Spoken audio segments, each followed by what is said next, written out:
The opinions expressed by the host and guests in this show are not necessarily the views of Children's Health Defense.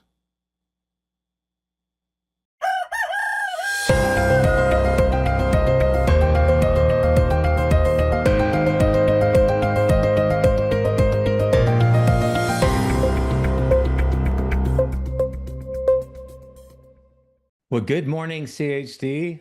It is your host, Dr. Brian Hooker. And if you see my face, then it must be time for Doctors and Scientists, and it must be Friday morning.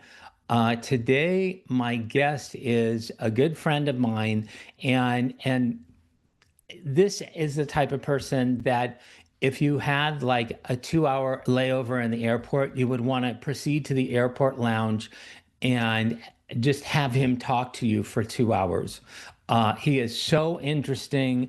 He's got so many wonderful stories to tell. He's lived so much life experience, and there's just something, I don't know. There's something calming about his voice. It's hard to describe, but you're going to live through it right now because we're going to bring him right on. Gavin de Becker, acclaimed criminologist and best-selling author, and also the CEO of Gavin de Becker Associates. Welcome to the show. Thank you so much, Dr. Hooker. Glad to see you. Well, first of all, please call me Brian. We're all like on a first name basis here. When I have these highfalutin scientists and medical doctors on, I love to, do things like call them by their first name and, compliment them on their shoes and anything just to set them back a little bit. But I'm not going to do that for you because you already walk in a tremendous amount of humility and grace. I really appreciate that. But here today, we are going to talk about your new book, Forbidden Facts. So, government deceit and suppression about brain damage from childhood vaccines. And I love this book. I got to proofread this book before it was submitted for final publication. And it's an absolute delight to read. Your writing style is so disarming. Makes things so plain and so easy to understand. But what was the impetus for writing this book, Gavin? First of all, thank you for the kind comments and also for the help, because as you know, you are one of my teachers, and this book would not exist without your work. And your work is cited throughout it, as you know. And thank you for the help, which got us here. The impetus for writing it. I was learning. First of all, I have 10 kids I've raised. 2 of them are still teenagers, and I wanted to communicate to them the value of skepticism and how skepticism is needed more than anywhere else when it comes to authority figures and government. And it is, what I'm going to say now is not a comment on the US government or on America. It's every power center in world history that has the opportunity to lie without being caught, or to force a truth to be a truth, even when it isn't. Every government in world history has done that. And I wanted to teach my own sons about the methods and the strategy that is used by government when it wants to change reality. It's absolutely incredible. And one of the things that I think, following along that vein, we're losing critical thinking in society. And it's almost a flip-flop. It seemed, that who I would call maybe the more progressives in society, and those younger people in the 60s and 70s, when I grew up, were questioning authority. And it seems now that it's almost flip-flopped. And, I see a lot of individuals, maybe in the youngest generations and like Gen Z and Gen A, they're starting to question authority more. But it's almost like we lost this ability over COVID-19.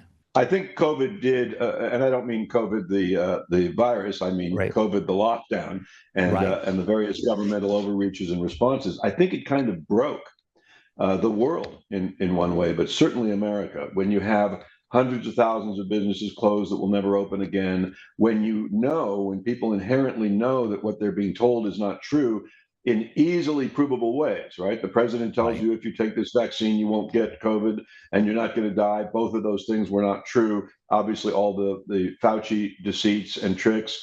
And then the lockdowns themselves, which was such a dark injury, particularly to young people. And who will never have that prom they missed and will never have those high school years back if they were of that age. And if they were younger, they grew up in a world of people wearing masks rather insanely, and all of the fear hitting them every day. So I think COVID and all the COVID crisis drama did have a profound impact on people's engagement with authority. And it's odd because a lot of people came through it wanting to be told what to do. In other words, wanting less freedom.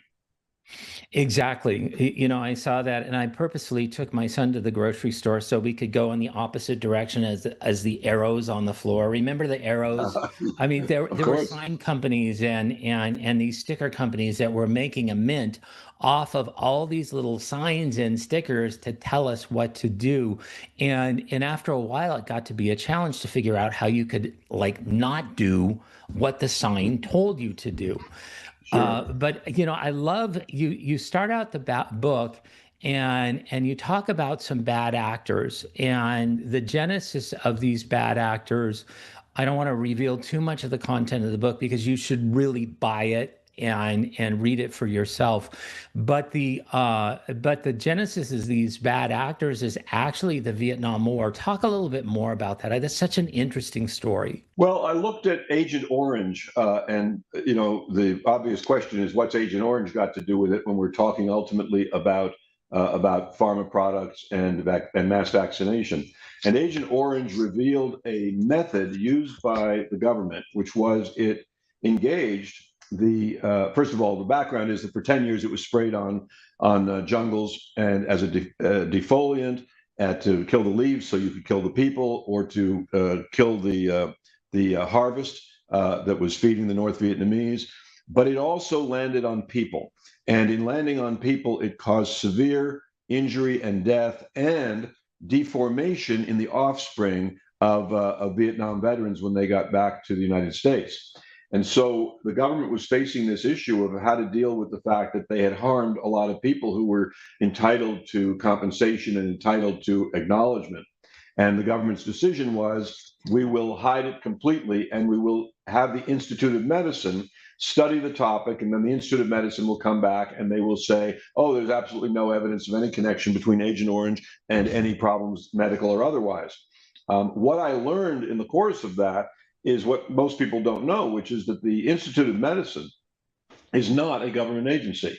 And it is part of the National Academies of Science, which is also not a government agency. They are both entirely private organizations. The head of the organization gets $1.1 million a year, Dr. Zhao. It is a venture that is funded by government, but also by pharma and also by other corporations. So when we hear that the Institute of Medicine has opined on something, we tended to think, well, that's the final ruling of the great gifted scientists of the world who've gotten together and made this decision. In fact, the Institute of Medicine is the crisis management or PR division of the US government when it comes to putting down any concern or accusation that something the government did might have harmed people. Now, the remarkable part of this is that the two people who were key in the Institute of Medicine report debunking the idea, and I'm going to accent the word debunking because debunking itself is a government strategy, but the two people who were instrumental, guess where they show up again? After getting caught for the Institute of Medicine report being a sham and a scam, they end up being graduated or promoted to childhood vaccines. So those two people will come back into our story in a moment. But I want to tell you that the Congressional Committee heard testimony from an independent investigation of whether or not Agent Orange harmed people and caused these deformations in human offspring, as it was known to in animal offspring. That was done by Admiral Zumwalt, who was a tremendously credible person who did his own review and came back and testified to Congress that the Institute of Medicine review was flawed, scammy, and intentionally designed to make compensation of veterans impossible.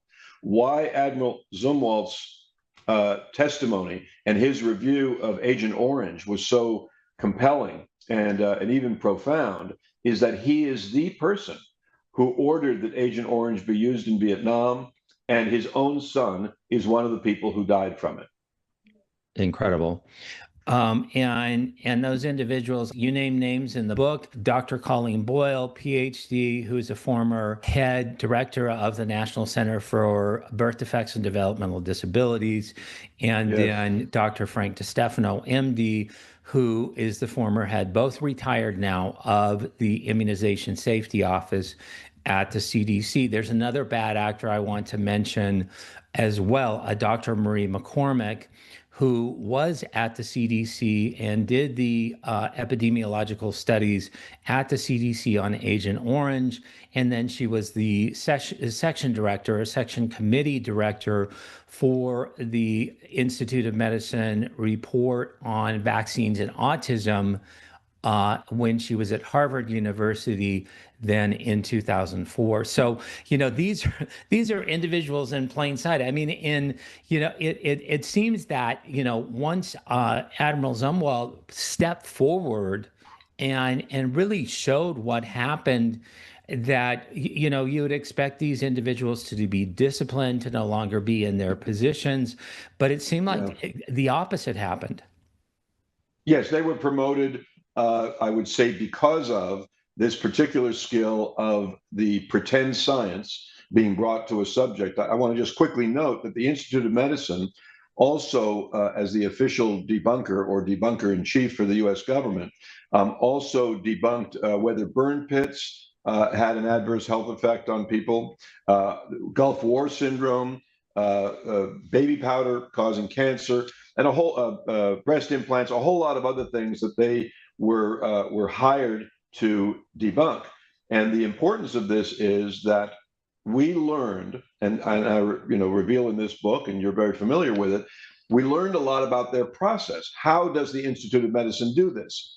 Well, it's done with no lab coats, no beakers, no studies of autopsy reports, no scientific animal testing, nothing like that. There's no white coats involved. It is a group of people who are paid to come to meetings and act behind closed doors in ways that we now know, because in one of these meetings, specifically the meeting you mentioned, the big IOM study, so-called study of whether any vaccine could have an impact on any brain damage in vaccinated children, in that study, they gather together in a room, and Marie McCormick, who you just mentioned, is one of the people who begins the meeting by saying, everything we discuss here will not leave this room, and you can be assured of that. In fact, that was a pronouncement that was very wrong, because some good-hearted person transcribed their meetings and leaked the transcripts. And because we have those transcripts, I'll be able to talk in a minute about what we learned from those transcripts about their process.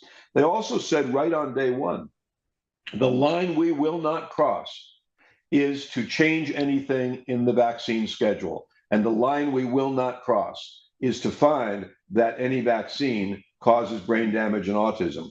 So that's how they begin on day one. And then they go through their process. And if you don't mind a long answer, I'll keep going. Not at all. Please keep going. Okay, thanks. Because what we learned by these leaked transcripts is I think part of what makes that book particularly readable is that it's actually funny. Because what you see when you go into the room and you see what they're actually discussing, they're not talking about whether any vaccine might cause any injury to any child. They're talking about how to say it's debunked. What are the words they will use?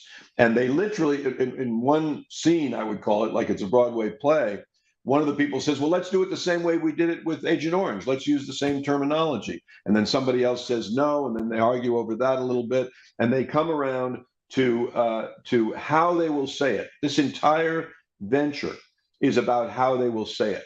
And some of it is downright funny. There's a lot of the dialogue in the book is literally funny to see the way they engage and to see the games they're playing, all about one thing, not science, just syntax. And this debunking method is the method used for Agent Orange and for vaccines on more than one occasion, mass vaccination, and burn pits and Gulf War syndrome, and the same method used for baby powder and the same method used for breast implants. In other words, anything that corporate America and power centers in federal public health needed to debunk, the place to go was the Institute of Medicine, and this was the method. Well, and there was so much control and power given to the agencies that commissioned these reports.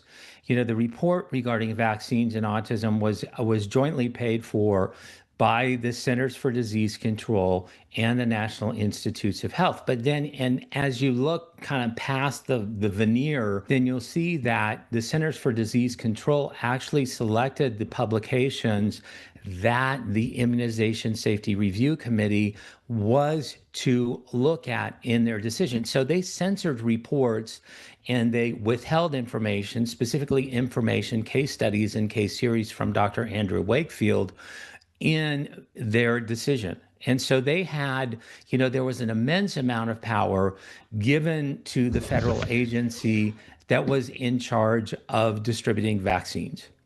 Yes, that's true. And they also say, you'll see in the transcripts, you'll see that people say directly, we have to do what the CDC wants us to do. And then they have discussions over what the CDC wants them to do.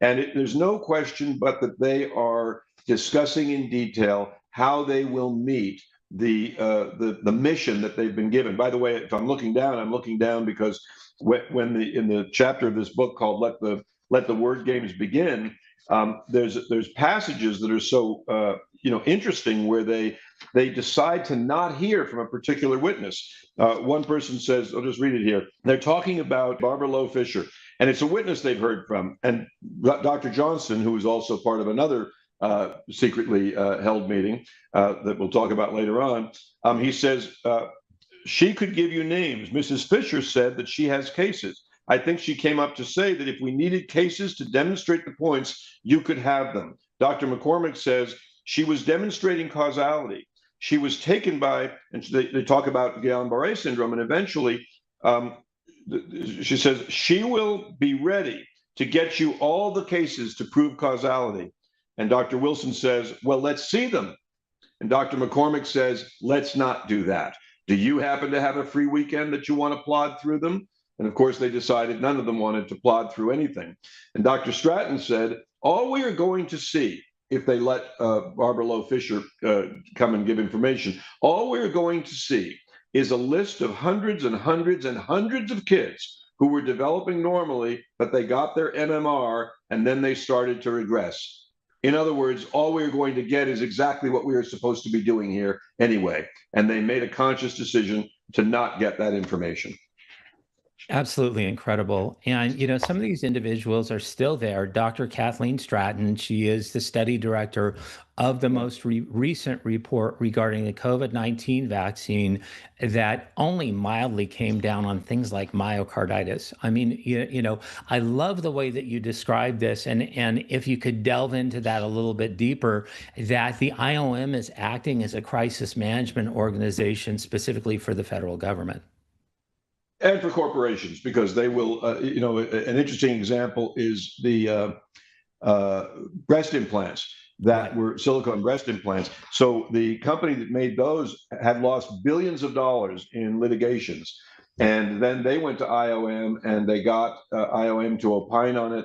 And right away, the litigation stopped because they concluded that they couldn't find any issue, any connection. You know, this whole way of saying, we didn't find any evidence of is a very tricky game because you don't find any evidence of when you don't look for the evidence. And when other agencies did look for the evidence, congressional committees, the Veterans Administration, for example, they would find it very quickly in the case of Gulf War syndrome or burn pits. But the IOM didn't find it. And, years later, they get debunked, but nobody remembers that. What they remember is the massive media campaign put forth by the federal government to trumpet the conclusions of the Institute of Medicine in their PR role for the federal government. This whole issue of debunking is so interesting because everybody knows that the idea of a link between autism and vaccines was debunked. We could stop 100 Americans on the street and they'd say, oh, that's been debunked. But they can't answer the question, who debunked it? And they can't answer the question, how was it debunked? And the answer to that is the Institute of Medicine going into a room and avoiding in every way they could any actual information that might be important to their study, and always coming back with the government favorable response or the corporate favorable response. And that's just what they do. They are a very important PR mechanism for the US government. Well, so many ways that you're accurately describing the Institute of Medicine, or now the National Academy of Medicine, and where the rubber meets the road. My son was a petitioner in the National Vaccine Injury Compensation Program. He was injured by, thimerosal-containing vaccines. We also believe that the MMR vaccine did play a role in his regression into autism. In the final decision by the special master, George Hastings, that presided over his case, he did cite the IOM report, the 2004 IOM report on vaccines and autism, that thimerosal-containing vaccines were not causally linked to autism, despite the fact that a similar case, a very, very similar case, was quietly awarded $20 million, the Hannah Polling case. And my son presented the same mitochondrial dysfunction, almost identical to Hannah Polling. But yet one gets compensated, the other one gets eviscerated. You go through these proceedings, you can't get expert witnesses because the expert witnesses are marginalized, they're eviscerated, they're fired from their universities for participating in this particular program. And so the whole thing was, one big catch-22. I applaud you because this is what's being exposed by your book. I think everybody should have a copy of Forbidden Facts, so you know what you're doing. You know what you're risking when you're vaccinating your child, when you're taking a vaccine yourself. Well, by the way, thank you for sharing what you shared. And I'm obviously so sorry that you are one of the many, many people who had such a disappointing outcome by a very organized and structured and designed system that was intended to be different, right? It was intended to be an easy process for going and getting compensation if people were vaccine injured. And only when it came to autism did the fake vaccine court conclude that they just wouldn't take those cases anymore and wouldn't award it if that word was associated with it. That's why, by the way, this book says government deceit and suppression about brain damage and childhood vaccines, because as you said, Hannah Polling case and many, many others had brain damage, inflammation, various issues that contributed to the decay in capability, the speech delay, all of the issues that you're familiar with. And only by calling it autism, that is how they're able to exclude it. And I have a chapter in here called Forget About Autism, which you read in advance, and thank you for your help on that. And it looks at the fact that the wide range, the spectrum, is basically used, it's weaponized by the federal government, because you have what I call a tale of two teenagers. One is, all of his teeth are removed because nobody can get near his mouth in order to clean his teeth. He wears a helmet all day so as not to injure himself. He is restrained so as not to injure others. He is never alone in his entire life. He will never be toilet trained. He will never speak more than a word or two. That's one version of autism spectrum disorder. And then another person with autism spectrum disorder is a little bit shy at high school, but drove himself to school and eventually got through high school and college and formed a major transnational tech company. Both of those are called autism spectrum disorder. And by making it a spectrum, you have something that you cannot hit with a bow and arrow. You cannot hit that target. And so if you say that childhood vaccines can't cause autism, you're not actually wrong when you define autism as everything from here to here, because it doesn't cause, for example, shyness in school. And yet that's that's part of the the autism spectrum disorder diagnosis, and so so many other mental injuries, brain injuries are covered, but and they're nearly identical. I list a whole bunch that are nearly identical in the book, and there's also the fact that when regression occurs, or let's say seizures is a better example because that's very instantly obvious. There are cases where if the seizures were compensated, the brain damage was compensated because it occurred within 73 hours of the vaccination. But if it had been 74 hours, they would have said, take your expensive lawyer and your now expensive child and go home, because we're not going to compensate you because it's outside this ridiculous arbitrary number of 70 hours or 73 hours. It's quite insane and makes no sense, and quite macabre, the list of things they'll compensate for and the list of things they'll exclude. Oh, absolutely. That's one of the reasons why my son's case was tossed out, was because his regression was not within a 2-week window. And that if he had shown encephalopathy, encephalitis, essentially brain swelling, within 14 days, his was on day 18. And so, you see how these hairs are split. There's nothing scientific, there's nothing medical about what is being done. Do you think that, in the case of the omnibus autism proceedings, way back when the Institute of Medicine was first contracted the late 2000, early 2001, do you think the plan was afoot as early on as that? I don't know. I know that pretty soon they had 5,000 cases in line and Right. 5,000 autism cases. And if you can roughly say that the lowest number that each of those would cost might be $3 or $4 million a year, and this is 20 years ago, or more now. So you now have many more autism cases that would be in line. I think they knew they had to get rid of autism, and even the word helped them, and the diagnosis helped them, because they compensated, by the way, you may know this, that compensated some people for other brain injuries from vaccines who also had autism. And Right. yet they leave, they say they specifically are avoiding the part that's about autism. And I want to just go back to one of your earlier questions, maybe your first question, where you said, why did I write this book? A big piece of it for me was that I wanted something that those of us who are awake to these issues, which includes ideally most of your audience, could hand to people we love and care about who have not been reached. And the way this book was written was specifically for people who might be able to accept, well, sure, I see the government did that with Agent Orange. That's not emotional to me. I see that they did it with burn pits and with Gulf War syndrome.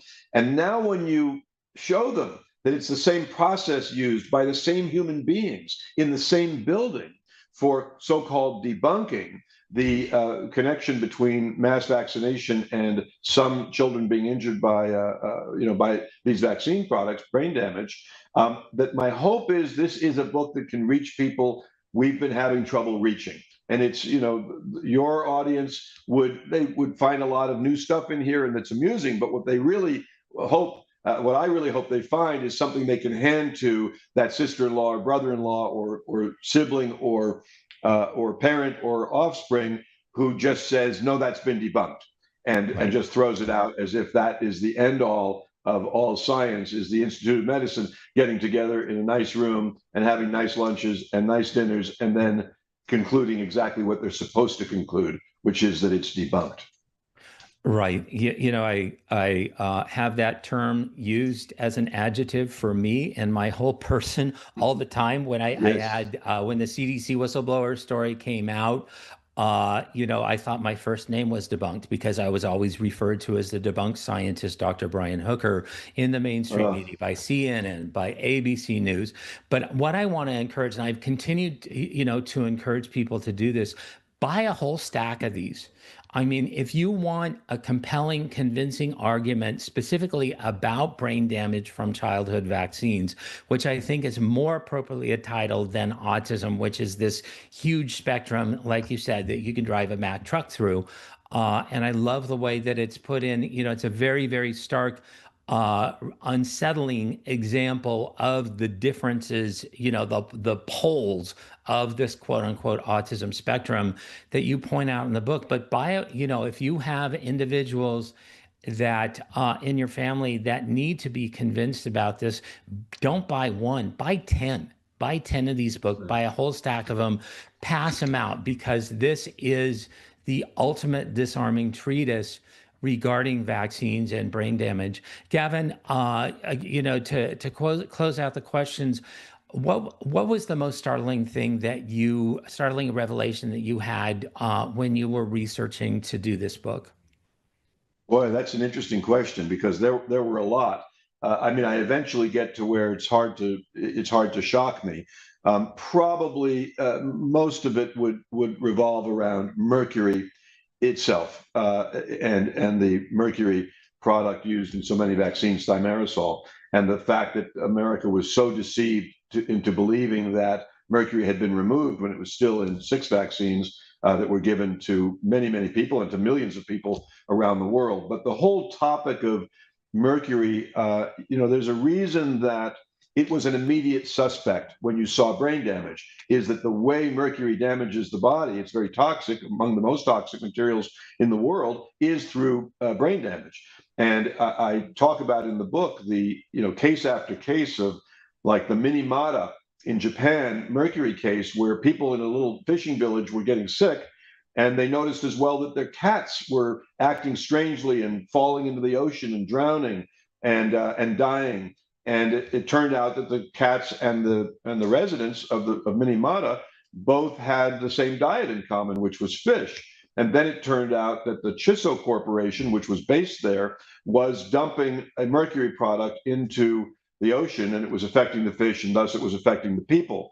And lots of people had brain damage and death from this. And it turns out, I'm going to your question about what shocked me the most, is that the Chisso Corporation knew about this for a decade.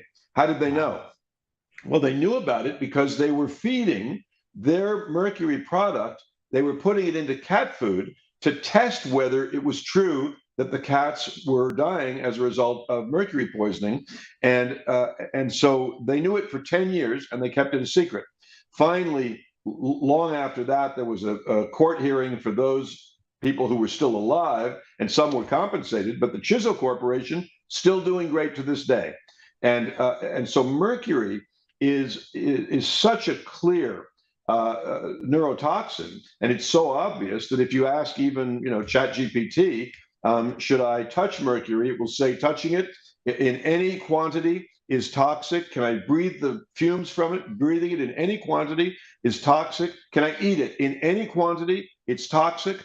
Can I inject it in any quantity? It's toxic. What about childhood vaccines? Oh, that's different. That's just such a small amount. All of a sudden, the in any quantity part disappears. The idea that these companies decided it was in their interest to continue injecting hundreds of millions of people, because it's all over the world, with babies, with mercury, is far and away the darkest thing that I encountered. And if you have time, I don't know, do we have time? I wanted to read one quick thing. Please keep going. Okay, thanks.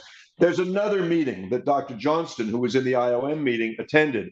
And at that meeting, they announced at the beginning, we have asked you all to keep this information confidential. Consider this embargoed information. Given the sensitivity of this information, we have all been asked to manage confidentiality. 7 times they tell the audience, don't tell anybody about this meeting. And what was the big bad secret? What was the big bad secret they didn't want anybody to reveal? It was, quote, a direct causality link between thimerosal and various neurological outcomes. The data are there. They won't go away, says one of the doctors. They are going to be captured by the public. Perhaps this study should never have been done at all, because the outcomes of it could have been, to some extent, predicted. How we handle it from here is extremely problematic. That's another secret meeting, the transcripts of which were leaked. And there's no question but that the government, federal public health authorities, have known about this throughout the entire term, that they continued to give mercury to infants over and over again, multiple injections on the same day. That's the darkest thing I encountered. Absolutely incredible. Well, Gavin, thank you so much for elucidating this. Thank you so much for writing this book, Forbidden Facts. You need to pick this up. It's available at most booksellers online. I think all the booksellers that I've checked online, and it's written so well. Like I said, don't get one, get 10. And Gavin, thank you for joining us for this episode of Doctors and Scientists. Always a pleasure to see you. Always a pleasure to have you. We need to have you back on the show. Thank you, Brian. I look forward to doing it. And I want to tell your viewers that I don't make any money from this book, and the publisher doesn't make any money from this book. The book is an endeavor to reveal by a criminologist the crime that I observed there. So thank you very much for the kind words. All right. And thank you, everybody, for joining us this important episode of Doctors and Scientists by the Book.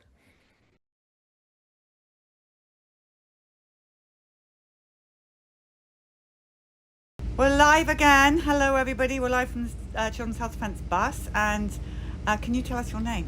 Shannon Pilgrim.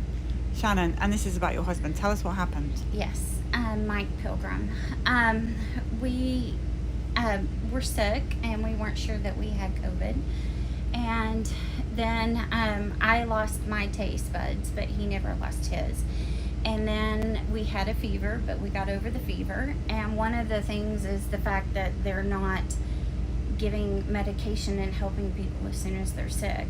And then he started having difficulty breathing. And so I made the worst decision of my entire life. I called 911, and they came on August 17th, 2021, and picked him up. And they told me they were taking him to one hospital.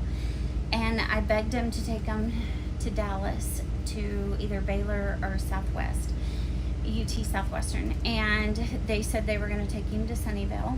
And then they called me on the way and said that Sunnyvale said that they couldn't take him anymore. So they rerouted to Dallas Medical Regional Center, which is in Mesquite. And I begged them not to take him there, and they did. And then, of course, they refused. You know, I couldn't see him anymore past that point. As soon as he got in the ambulance, I couldn't be with him. I couldn't see him, even though I was sick, but they wouldn't allow me with him. He was there 2.5 days, and it was the worst. Nurses wouldn't call me back. I had one doctor call me one time. He had just said that he was doing fine, that everything seemed to be okay. He didn't think he was going to be there that long. And then on the day that he died, which was the 19th, which yesterday was 2 years. Sorry. Anyway, he called me at 12:30, and I got to talk to him.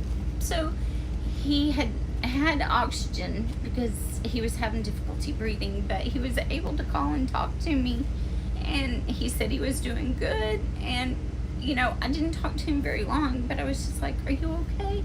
How are you doing? You know, I love you. And he said he was fine, and I said, I love you. He said, I love you too.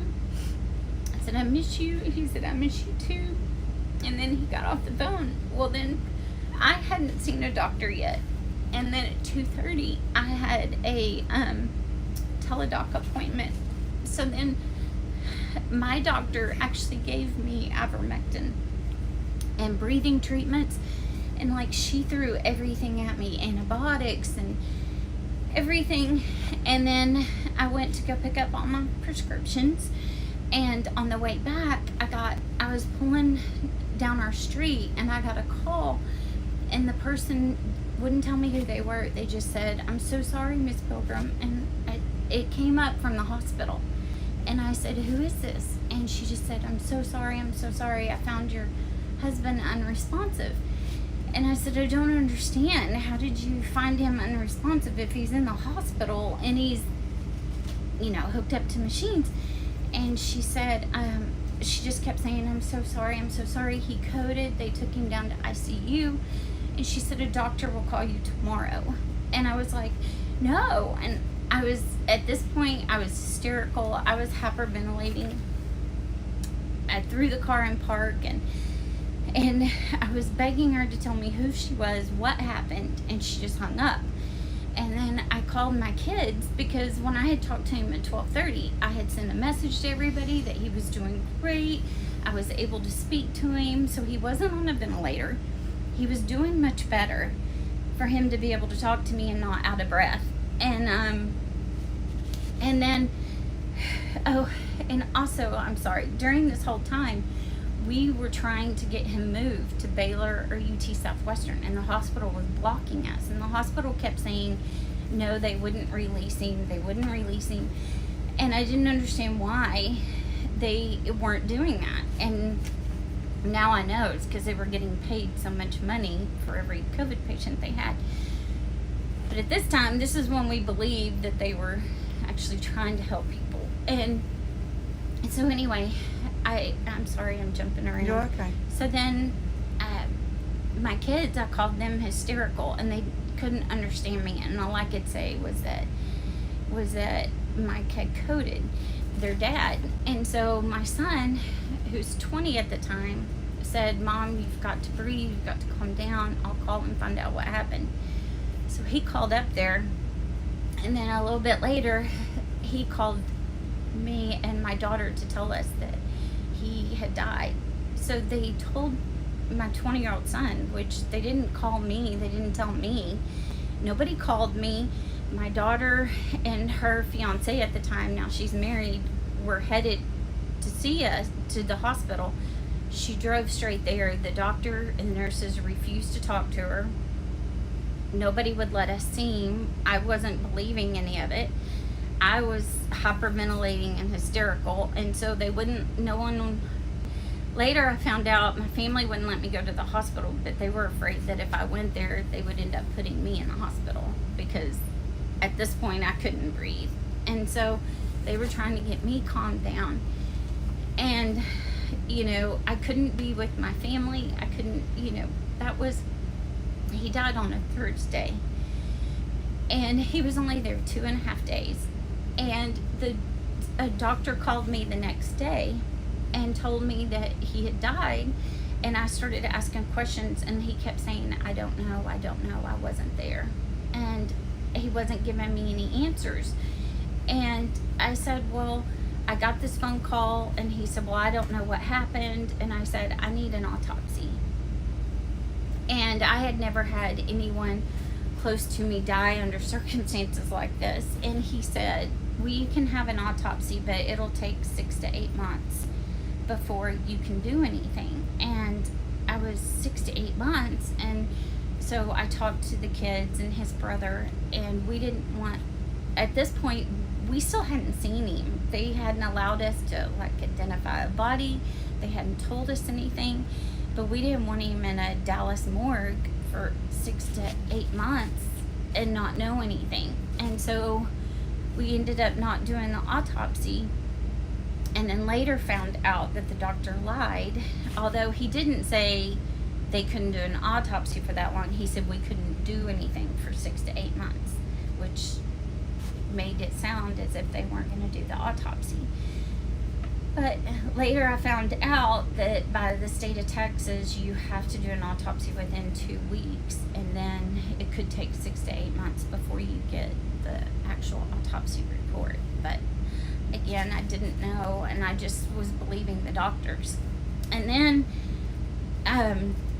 we've tried 3 times to get his medical records. We've gotten 3 different sets. We're not getting the full picture of anything. Come to find out, in his medical records, they were saying that he was sepsis, and that the doctor called to tell me he was critical. Doctor never called and said anything like that. I only spoke to a doctor 1 time. Nurses wouldn't return my phone calls. I was driving up there. They wouldn't talk to us. It was 2.5 days of hell, and no answers, no anything. And then they kept saying he was sepsis, but he never had a fever. His fever had already broke, so none of this made sense. Well, then all throughout his medical records, it kept saying unvaccinated, and then it kept saying, didn't trust the vaccine, hadn't been out long enough, all this stuff, and it was all through his medical records. And then I had a friend who found these tweets for me. This is the doctor that is head of the ER, and these are tweets. I don't know if you can read it, but Can you read them? yes. He said, as a frontline ER doctor, I can say my staff and I would have been good with clubbing the unvaccinated like baby seals. So I guess OSHA mandate was a good compromise. He said that on September 10th, 2021. On the day that my husband went into the ER, which he was head of ER. This one's a little bit blown up. It says, problem with the anti-war crowd is that it quickly devolves from the horror of war to the narcissism of we don't care what happens to others. Of course, pro-intervention can easily devolve into mindless indifference of kill them all and let God sort them out. And who is this person again? He's the head of the ER doctor at the hospital That where your my husband went into. This is the day that my husband went into the hospital. And he... Kill them all and let God sort them out. Mm-hmm. And he's the head of the ER? And he still is. So these are just some of them. This one he did on September 30th. This one was on the 10th. This is on... So this one, the hospital became aware. It says, interesting, got doxxed by anti-vax crowd today. Various anonymous people called my work to complain about a tweet from weeks ago. Removed the offending tweet and took down some personal info. Might even have to figure out how to read replies. So he did that on the 30th, which tells me that he is saying the truth, that him and his staff believe that the unvaccinated should have been killed, and they didn't even try to help him.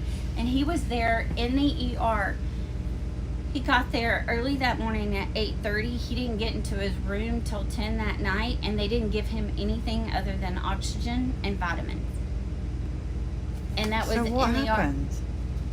What happened? What did you have any information to this day? Nobody will tell me anything. And then this one Because he was spoke on, to you like 3 hours before you got that call from that woman. well, that was 2.5 days later that, yes, So when was the last time you spoke to him? It was 2.5 days before. he went in on the 17th, Mm-hmm. and we were able to communicate with him via his cell phone by text messages. So he was communicating with us. And when we were trying to get him moved out of the hospital, they kept blocking us and saying, well, he's not requesting it. So he ended up then requesting to be moved. And it's in his medical records that he was even requesting to be moved. So they were blocking us and saying that that they didn't have a hospital bed. But when we called UT Southwestern and Baylor, they said that they could do a hospital-to-hospital transfer, but they wouldn't release my husband. And then this is on the 21st. Can't see walk-in chest patients for 2 hours now. Every time we get a room free, another unvaccinated COVID patient arrives by EMS. And these are just a few. I've had other people that have said that they have been going on different vaccine websites and different places, that this doctor is still working. He is still tweeting. He is still, I mean, a doctor, you know, you should take the Hippocratic oath that says that they will do no harm and that they will help people. But instead, I mean, him and his staff feel like patients, the unvaccinated, should be clubbed over the head like baby seals. I mean, how is this? Read that one out again. This is the one that has his information. It says, as a frontline ER doctor, I can say my staff and I would have been good with clubbing the unvaccinated like baby seals. So I guess OSHA mandate was a good compromise. These are just some of them. And this is head of ER. Head of ER at the hospital. Yes. He's even got it right here. Dallas Regional Medical Center. And he even mentions that people called in to notify the hospital, and the hospital never fired him. Like, to me, that's just basically saying that they that that's exactly how they felt about the unvaccinated. And then they gave him Remdesivir. So you they know didn't- that they gave him Remdesivir? Yes, it's in his medical records. They gave him Remdesivir on the day that he died. And he called me. Remdesivir was supposed to be a medication that was given as a last resort. It wasn't supposed to be given as just everyone walks through the door. But we had good insurance, and insurance was paying for it. And so basically they gave him that, and then he died. And I have not gotten any answers. I don't know what happened. And nobody will say anything or talk, and all I can go through is his medical records, but I don't have everything. Oh, and in his medical records, it says that a doctor never saw him. He never saw him. He was seen by iPad. And it said Seen that by iPad? by iPad, and it said a What does nurse that went know what in it there means? and got permission, and that my husband gave them permission for the doctors to only see him by iPad. And that's actually in the medical records, and it says according to hospital protocols that the doctors can do that. So how do you go to a hospital and you're in ICU or you're in PCU, which was the step down from ICU, and never have a doctor see you, evaluate you, touch you? Nothing. I'm so sorry. This is absolutely disgusting I know, it's evil.